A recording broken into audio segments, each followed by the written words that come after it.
We will bring this meeting to order. The first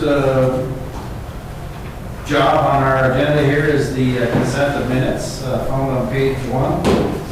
These would be the minutes from April 18th, 2022 meeting. If there's any discussion, we sure can discuss. Otherwise, I'd be looking for a motion to approve. Make the motion. Second. All those in favor? Aye. Opposed? Okay, we're good there. New business, lot split. And do I pronounce it Mayor or Meyer? Meyer, either way. Thanks for clearing that up for me. Most people say mayor because it's an A there, but the Okay. correct pronunciation is really Meyer. Well, I want to get it right, so it's Meyer. Thank you for that. Let me find the right page. Bear with me, folks. Page 4. On page 4. Okay. The city has received a lot split application submitted by Donovan and Nanette Meyer. They are wishing to split lot 5, block 1, headed with plat 3, 420 Kewer Lane, with parcel number 70391180513 into 2 equal parts to be joined to the abutting lots. The north 49 feet of lot 4, block 1, and south 49 feet of lot 6, block 1 of Heatherwood, plat 3. The reason for the split is that Myers are no longer going to build on the lot, and the abutting landowners would like to split and purchase the lot from Myers to provide extra space for their respective lots. Lot 4 is owned by Thomas and Nancy Diedrich. Lot 6 is owned by Gene Christian. Am I pronouncing that right? Christian. The property is zoned R1, single and 2-family residential. There's an easement that runs the perimeter of the lot in question, so north and south easements outlined lot 5 would need to be vacated at a later time. The front and rear easements would remain in place. It all seems fairly straightforward to me. I don't know if you folks have anything to add other than kind of what you certainly have the opportunity. The only thing is they're all patio homes out there. I mean, there's people our age and older. And you get a patio home, everybody is right to the max on your property. You got 8 feet on one side, 12 on one, whatever it is. So that's just a little more. Absolutely, I get it. So I'll open up the discussion. If there's any discussion from the board members.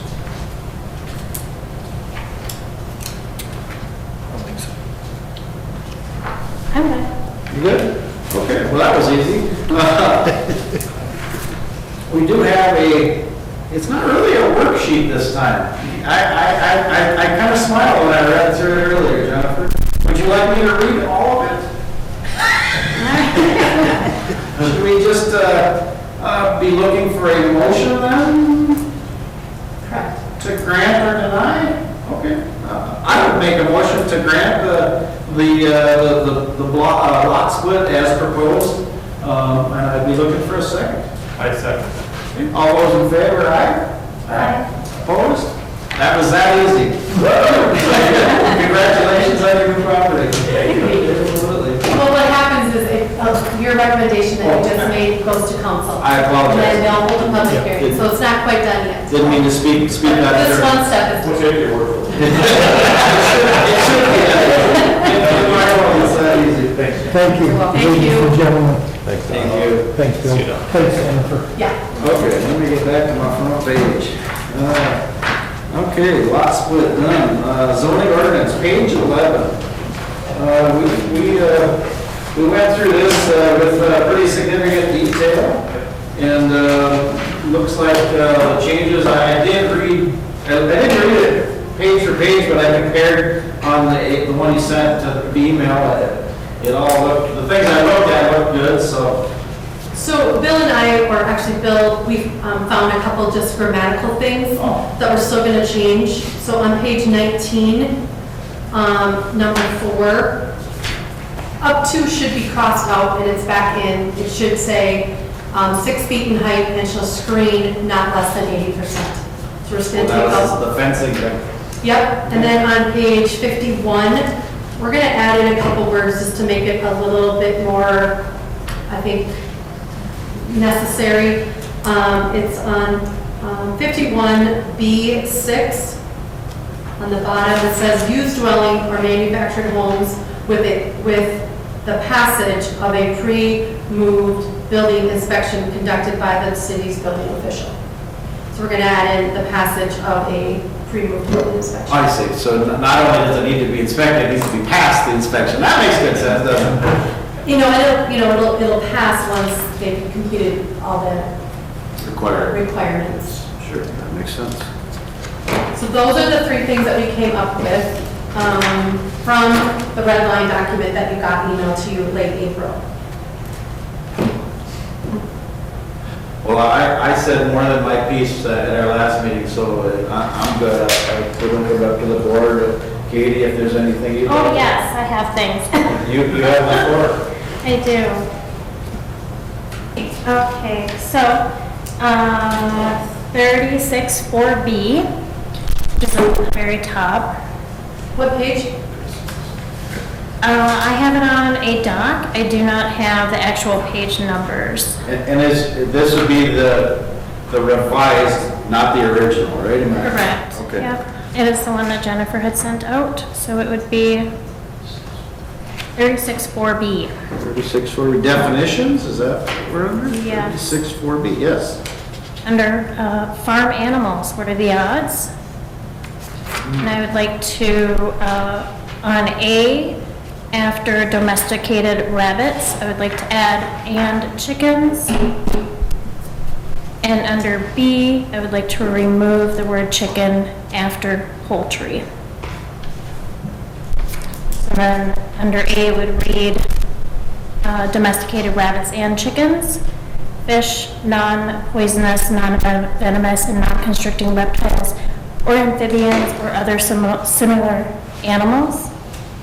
And then under B, if you skip down, it says equine family, horses, mules, bovine family, bulls, cows, sheep, poultry, remove chicken, and then it would be turkeys, fowl, ducks, geese, swine, including the Vietnamese pot-bellied pigs, goats, bees, It's a farm animal. da da da. Thought it'd be right here, but. What's the definition under? Yeah, I couldn't find it. I can't find what you're reading. I couldn't either. 36 4. I don't have an A. 36-4 under rules and definitions. Oh, under the word animal? Yeah, What And page? then B, farm animals, and then C, domesticated animals. It's on page 4. On page 4. Okay, let's get on the right page, and I'm going to begin to get it. So this matches the animal ordinance that's in a different chapter of our code. So we would not change this unless the animal ordinance gets changed. that's true. Yeah. So this will not change unless the animal ordinance gets changed. So the process is changing the ordinance first and then going back and. So the process would be to change the animal ordinance first, then it reflected in zoning. Okay. Because this is a copy and paste from the animal ordinance. Okay. So your adjustments would have to fall under the animal ordinance, Okay. which I believe is in chapter 5.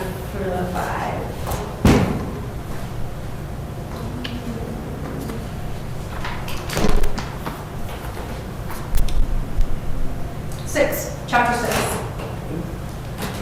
Okay. And then moving on to 36-5 under general requirements specifying lighting.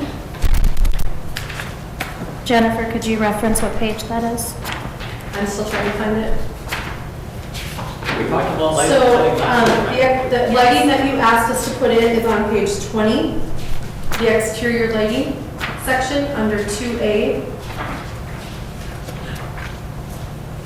You were on a Zoom call that night and asked us to put in some language regarding lighting. Yep. This is what we came up with.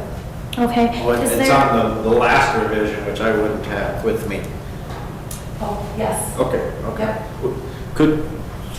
Would you be, I was just going to say. All could someone read exterior this? lighting in all districts shall be shielded to reduce glare going upward or extending substantially beyond the property intended to be lit, to reduce glare and to reflect away from residential districts or adjacent residences in such a way not to exceed 3-foot candles measured at the residency boundary.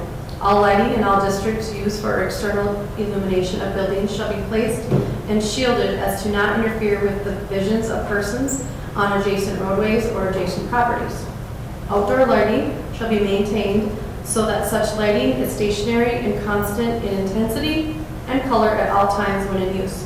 The following types of light trespasses are prohibited. Any light not designated for roadway illumination that produces direct or reflective glare that could disturb the operation of a motor vehicle.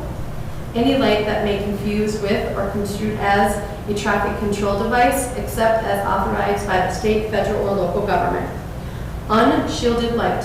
The use of unshielded light, including incandescent light bulbs hung or strung on poles, wires, or other support to illuminate buildings, structures, outdoor areas, outdoor storage, display areas are prohibited except on a temporary basis in areas where special events, carnivals, fairs, other similar activities are held and only when such activities are taking place. Exceptions, a light placed on the ground and aimed upwards that illuminates a flag is allowed, but shall be placed in such a manner as to not cast light on adjoining properties. And that's what you sent us in the email, right? It is, It's yep. This is the new language that Katie had requested, some type of light language, and then it was in the red line version. Is there a way for a person who is not technically termed to measure 3-foot candles? Because it's not necessarily common language. Is there a better way to word that? Not that I know of. I mean, it's a measure of brightness. I wouldn't know how to measure it, but I think, you could get someone who could. But that's a common way of limiting the brightness of light at a point is by that measurement of brightness. I don't know how else you would do it. I mean, otherwise it would just be subjective. And they do make those. They do make light meters that read that scale. Yeah, I've never operated one. I wouldn't know, how to do it, but I assume somebody with the correct measuring device could stand at the limits of the property and tell you if that is lighter than that at that location or not. Is the 3-foot candle standard in the verbiage that you would find online? I think it was taken from an example of a light regulation. I didn't research hundreds of them, so to say that it's standard, Okay. I'd be lying to you. I don't know that. Okay. Under F, exceptions for the lighting after a light placed on the ground and aimed upwards so as to illuminate a flag is allowed, but shall be placed in such a manner as to not cast light, and can we add or flashing on adjoining properties? Or flashing. Or flashing. I mean, we've already set up above that you can't have a flashing light. Lights have to be constant. So I mean, the exception for lighting a flag is not an exception from the requirement that it be a constant light. Okay. I don't think we're saying you can't have a flashing light. You can't have a light that changes colors or flashes on and off. If you're going to have a light, it's got to be on. And it's got to meet the other requirements. Do we need to make an exception for Christmas lights? Or would that fall under the special activities and whatnot? Maybe we should. I don't know. I suppose people do have Christmas lights that change colors. It's probably a fairly common thing. I hadn't thought about that. And I suppose if you're going to talk about that, a lot of people now have those patio lights that are strung, from tree to tree around their deck or patio. And if they're not flashing, that's necessarily. Yeah, and it's usually only on when they are out there, so I suppose they're using it. Those are often used in downtown areas too for events. So maybe if we added an exception for Christmas lights that are illuminated on structures. holiday lights, maybe? Yep, that way. Festive lights, I don't know, because whatever, you're celebrating something.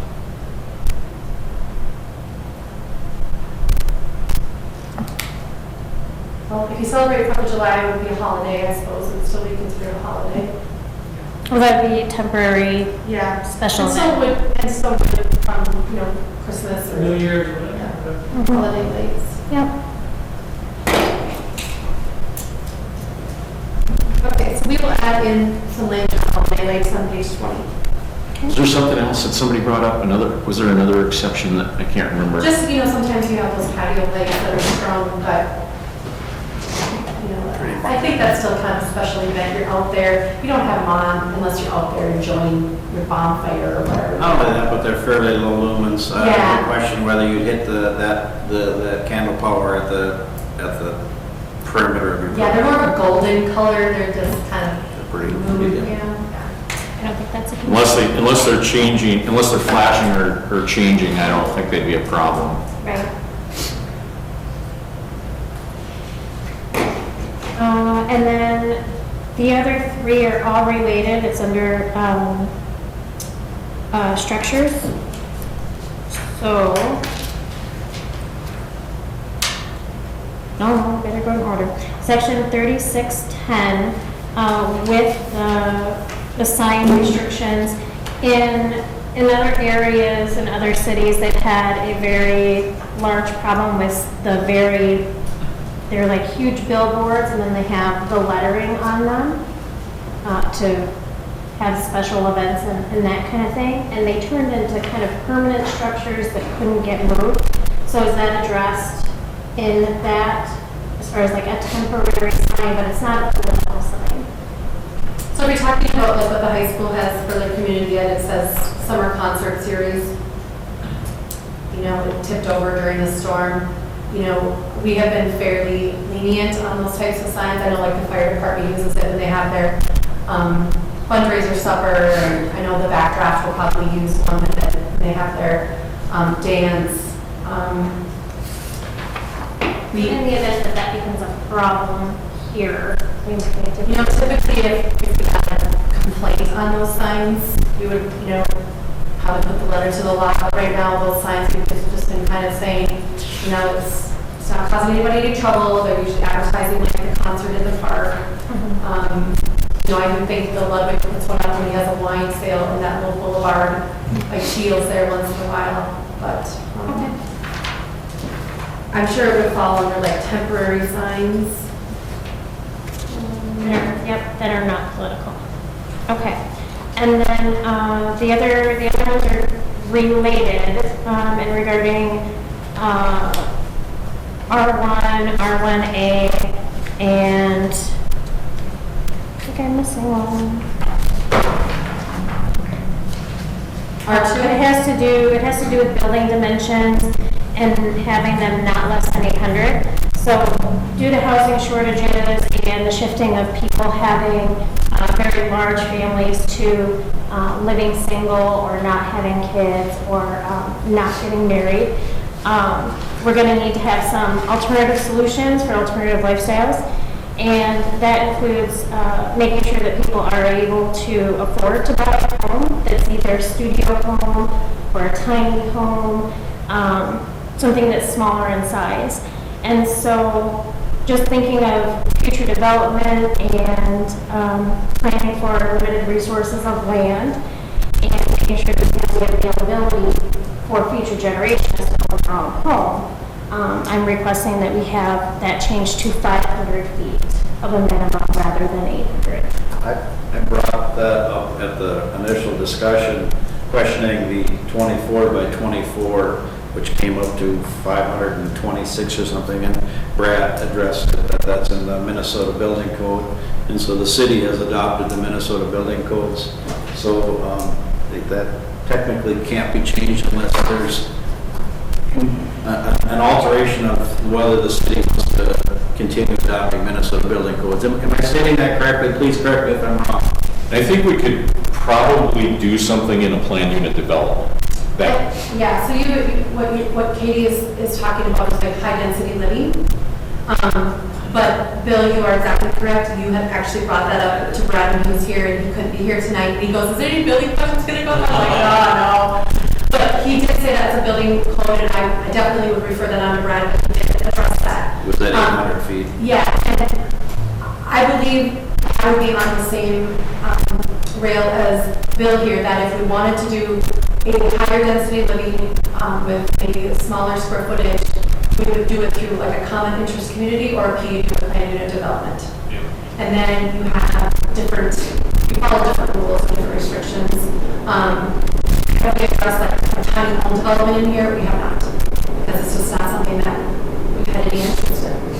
But it doesn't prohibit being developed here, does it? Well, right now we don't have to be 800 square feet. No, if you don't plan to develop. Yeah, so most of the tiny home situations that I'm aware of are basically more or less campers. I mean, they're really not what we would traditionally in Minnesota think of as a home. They're really very small. They're hooked up like literally plugged into somebody else's electricity. I mean, not that you couldn't develop a brick and mortar tiny home, but if you watch on television what a lot of people are calling tiny homes, they're on a frame with wheels under them, and they just maybe add a loft, but they're really very mobile. I mean, they can pick up and go. Well, I've seen both types. I mean, I think Duluth has a tiny home development, don't they? Yes, so there is actually some tiny home developments, and there is an expert in the state of Minnesota that deals with tiny home development. Okay. And this would be in reference to a permanent tiny structure. Yeah. If you go back historically, when families built homes, they would build a very small one-room building. And then as the family grows or as time goes on, they would add, different rooms onto it and whatnot. And that's how housing originated, back in the 1900s. That's how houses were made. So because of financial restrictions and how, things are progressing, we need to be able to shift with that. And so would we need to come up with an entire different, so instead of like R1A, we would need to do an R1B to accommodate that? Well, I think it would happen. I think it would happen under our planned unit development. I mean, because if somebody was going to develop land for very small homes, I suspect that the developer would want to do very small lots that wouldn't fit our minimum lot requirements under our subdivision ordinance. So we have to do it as a planned unit development where the lots would be allowed to be small. It wouldn't be economically feasible. I mean, if you were charging, $50,000 for the lot, I don't think anybody would want to put a tiny home on it, probably. That would be cost prohibitive. So you'd have to figure out a different way to subdivide the real estate, and the way that would happen in our ordinance probably would be as a planned unit development. What we have now is a prohibited planned unit development coming here and saying this is what we want to do. Right, it will just, the planned unit development has to be approved, it has to go through a process and be approved by the council, and it has to, meet certain requirements as well. But you could do smaller lots, you could have attached structures rather than separated structures, you have a lot of flexibility in planned unit development. So you could- Setbacks are different. Yep. But then when it comes to that development, as you build, there's usually no variances or conditional uses. It's part of that development, and you have to build within those guidelines. Yeah, follow those rules. Okay, I just want to get the case point, because I know that the tiny home thing is actually growing in popularity. So what we're doing now is not prohibiting a planned unit development that's coming in here. No, we allow planned unit developments, and we have in town actually already. Not many, but Alden Park is a planned unit development. yeah. Have you heard of planned unit development? My pension storage sheds are a planned unit development. Great. One of the other one in relation to those three sections as well is there is a trend towards, say, a parent is getting older and the family moves into the house, and then they have like a mother-in-law house to the side of the house, either that or on top of the garage. is that I didn't see that that would be possible in these R1, R1A, and 3. I believe, if I'm not mistaken, it was looked at and the city has decided not to adopt the Minnesota component of the caretaker type. I read that in here. Yeah. Well, right now, if you wanted to build on top of your garage, you probably would not meet the height requirement of 16 feet. And typically, we don't have people living in accessory buildings. What else am I seeing? I mean, you could, you know, I know of one instance in the township where they essentially have a mother-in-law apartment, but it's, I don't know if there's an entry from inside the house to the, but it's, from the outside, you can't tell that it's two different structures. You know, so, I mean, you could do something like that in town, I suppose, have your own doorway, but it wouldn't be a separate structure under our current zoning.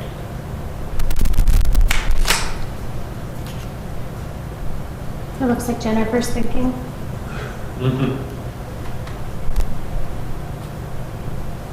I am confident that somewhere in there I read that it said that the city has not adopted the state of Minnesota, blah, blah, blah, on, I want to say, It would be 36-7 temporary structures. is that where we're at? What page? And I think that if we want to promote independence of our aging population and promote, you know, self-sufficiency, I think that that would be important to allow that type of temporary dwelling. So page 23, temporary structures, There we go. but it wouldn't be a temporary structure. There it is, yeah, B. You can do like a tiny home that is permanent, and then you can also do like the tiny homes that are mobile.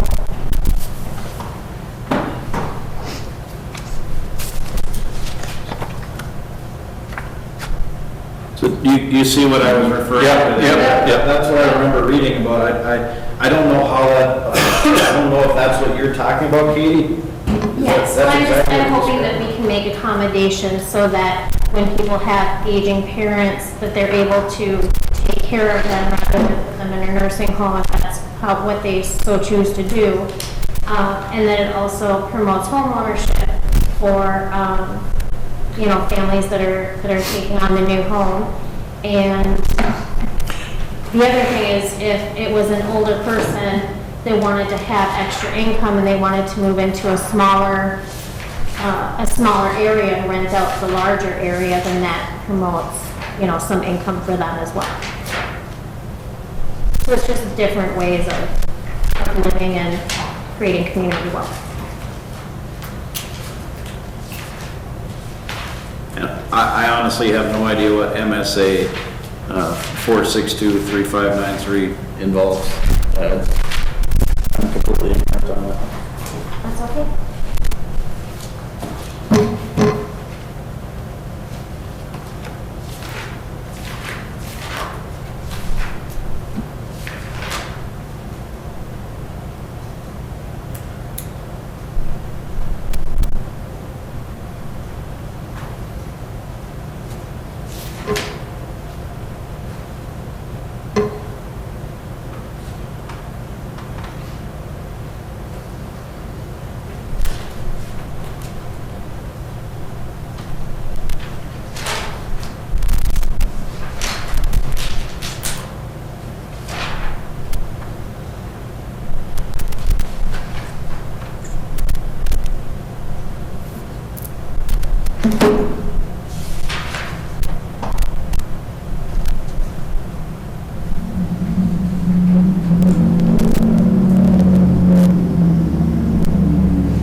I can look up that specific section unless you got that, Bill.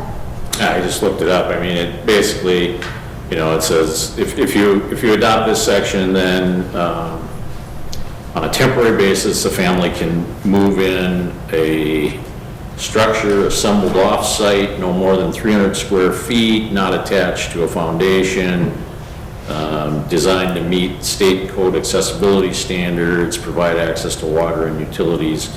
So you have a structure 300 square feet or less for a senior to live in, and you could put it on your property.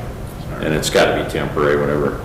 Temporary, I don't know if temporary is, I assume it's defined in here somewhere, but.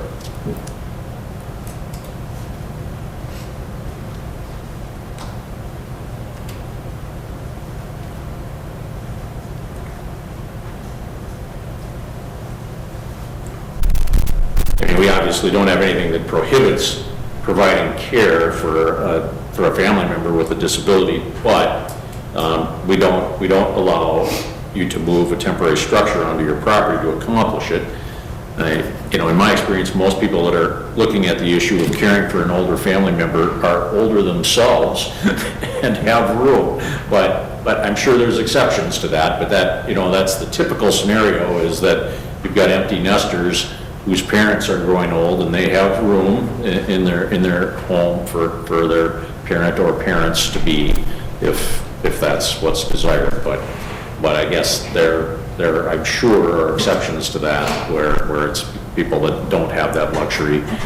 I don't know how economically feasible it would be for most people to buy this 300-foot structure that's got to meet the state standards for that kind of structure. And Be temporary. yeah. And then it'd be for 180 days.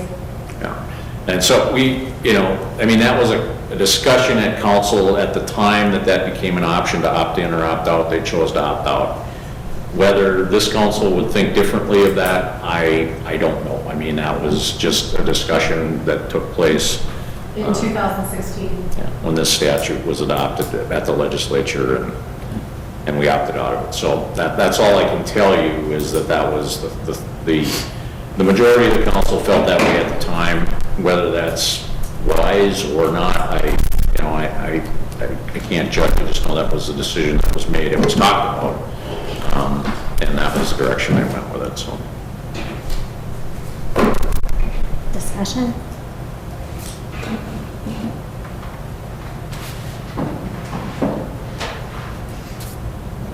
No?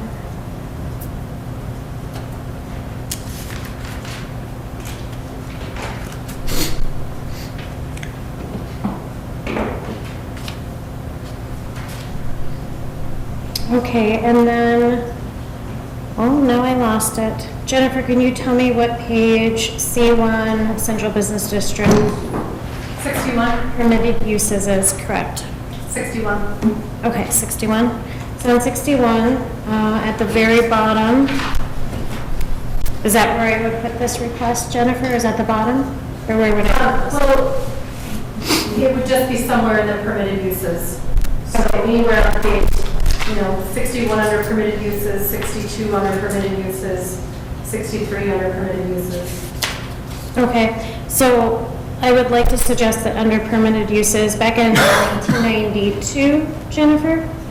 Correct. Is that correct? Okay, back in 1992, there was a zoning issue on the books that specified residence when included as an integral part of the principal building to be occupied by the owner or his employee. So what that means is when you have a building and you have residential space above it or behind it, that would prevent some company in California to buy that building and do whatever they wanted with it. What it does is it prevents, it creates local control so that local people can buy local buildings, and it creates community wealth, is the long and the short of it. So it keeps local control, because otherwise somebody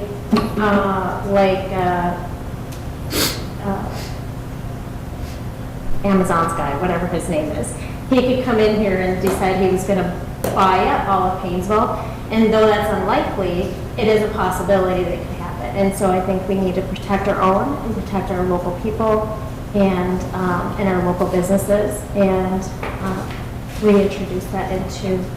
I apologize, but I don't quite understand.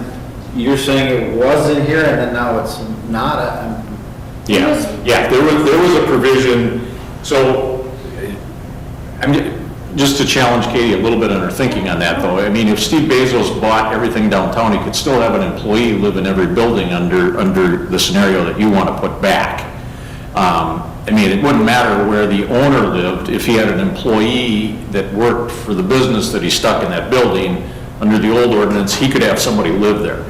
What we did was it was taken out, and what was substituted was that having residences downtown was a conditional use, and it was mostly to address the parking issue.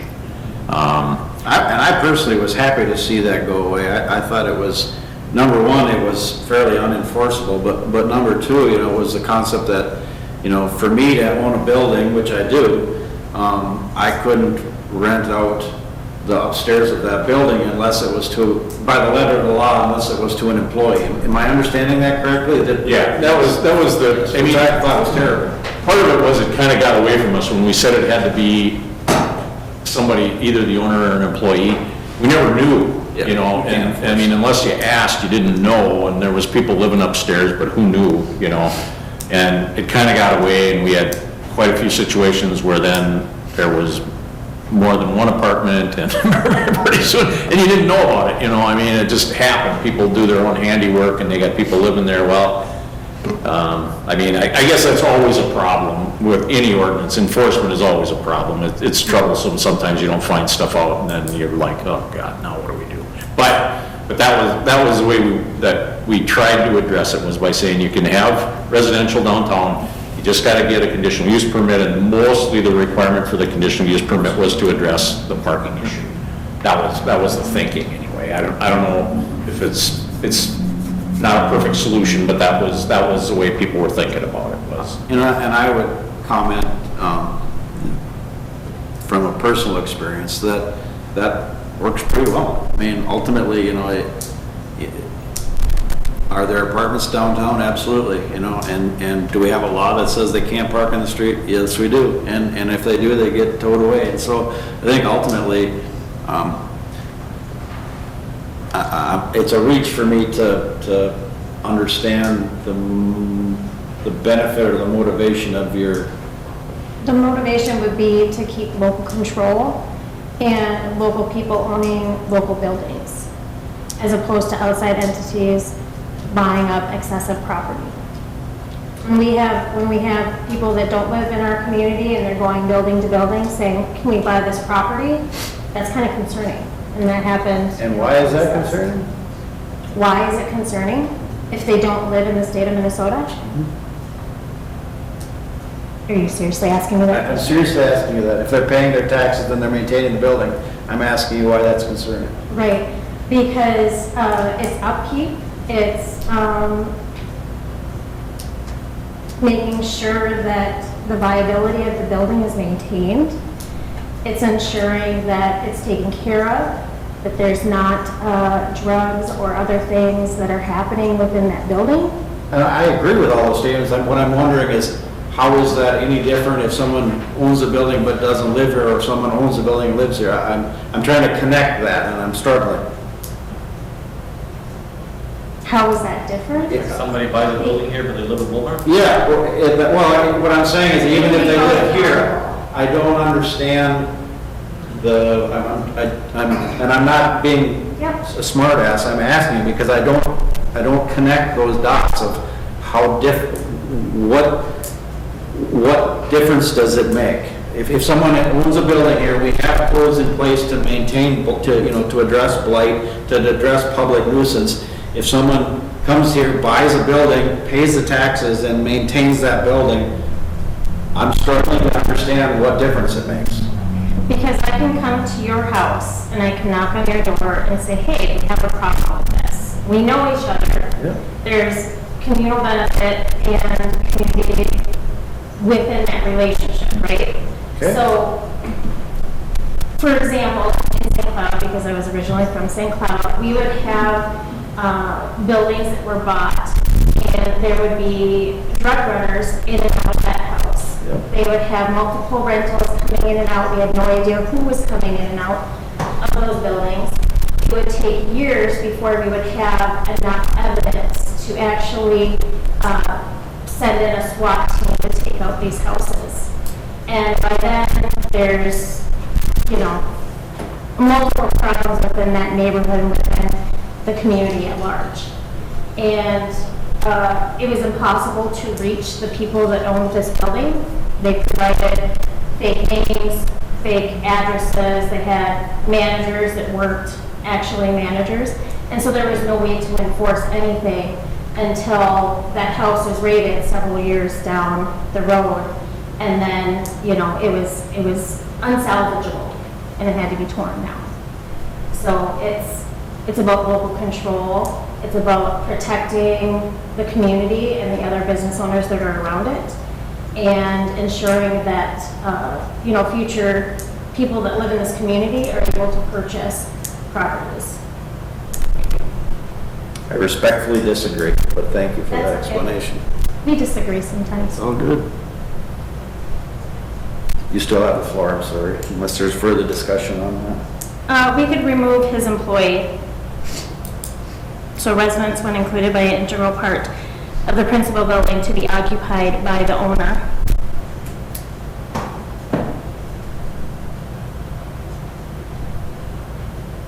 And that is it. That's all that I have.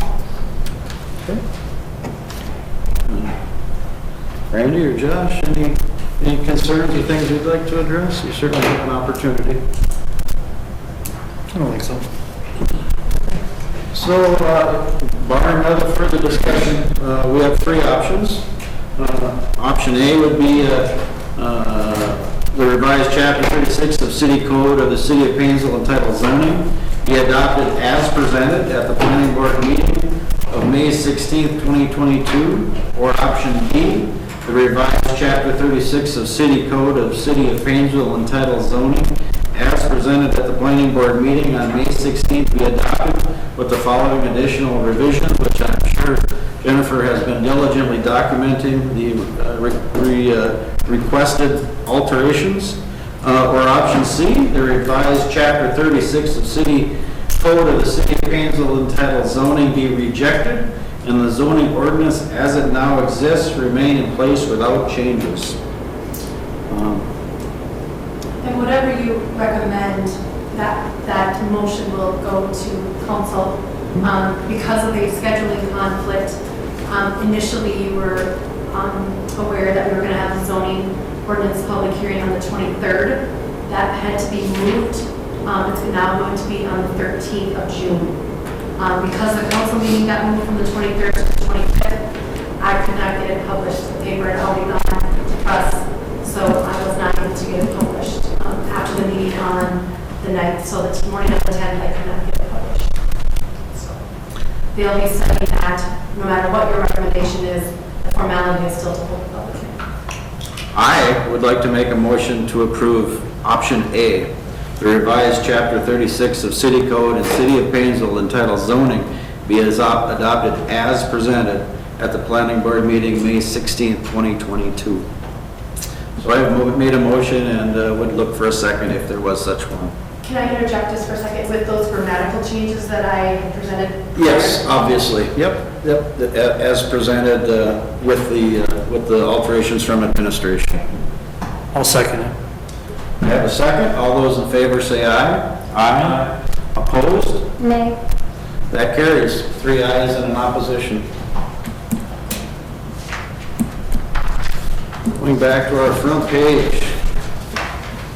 Building inspector's report. Are you playing building inspector, Jen? I am. All right. So, we did encounter the last bit here. We did encounter a little bit of storm damage in town, as everybody is well aware. Some people have been kind of pulling some emergency permits to get some shingles back on, get a few things taken care of. But we were very blessed because we could have been like a lot of other cities out in western Minnesota and also in South Dakota that lost a lot. So, we do have some permits out like that. I believe people will be living in the new Fortitude senior housing probably later this week, if not earlier next week. So that's a huge thing for our community to provide those 49 units for senior citizens. So that's a great thing. Central Care is on its way. That is a state permit, that is not a city permit. So all the inspections are going through the state for that one. So I would say that we are maybe just a little behind on building permits, and most of that is due to the weather. You know, we didn't get spring until, you know, May, and then we had 2 days, and now it's every other day it rains. So nobody wants to rip open their roof or take out their windows or anything like that. So I would say we're a tad behind on number of permits, but I think, you know, the actual project costs are larger, but that's due to material costs. And then I don't have anything else for the building inspector report, but the next meeting, we're going to be moving it to Tuesday, June 21st, because Juneteenth Day is observed on June 20th. So City Hall is closed. So that will be on June 21st at 6 o'clock. If we don't have any items of business, it will be canceled unless you guys have a desire to get together. Okay. So that ends our scheduled business here. I do have one announcement that I would like to make effective at the end of this meeting in about 30 seconds. I'm going to be resigning from the board effective immediately. But I do want to thank personally all of the board members and especially the city staff for the opportunity to serve on this board. It's been truly a pleasure. There's just it comes a point in your life where you just decide you're done fighting, and I think I'm done fighting. So I'm gonna hand the reins over to somebody else, or not. You know, maybe I'm just outnumbered and I'm a dinosaur. So I'm very proud that I was able to make a little bit of a mark for the conservative movement on some of the things that I've been involved with, for better or worse. Obviously, I think they're better, or I wouldn't have fought for them. But I thank you all, and it's been truly a pleasure. Even those I disagree with, I still have a lot of respect for people's tenacity and their willingness to stand up for what they believe in. So thank you for letting me say that. And unless there's further, we will adjourn. Oh, just wait. We are grateful for your service. We are grateful for your conservative attitude. Thank you. Because we need that too. Thank you. I appreciate the kind words. And I really appreciate your open and your honesty, and you do a great job. I wish you all. Even though I don't agree with you. It's all good. I wish you all the best. And I still like chicken, so we're good.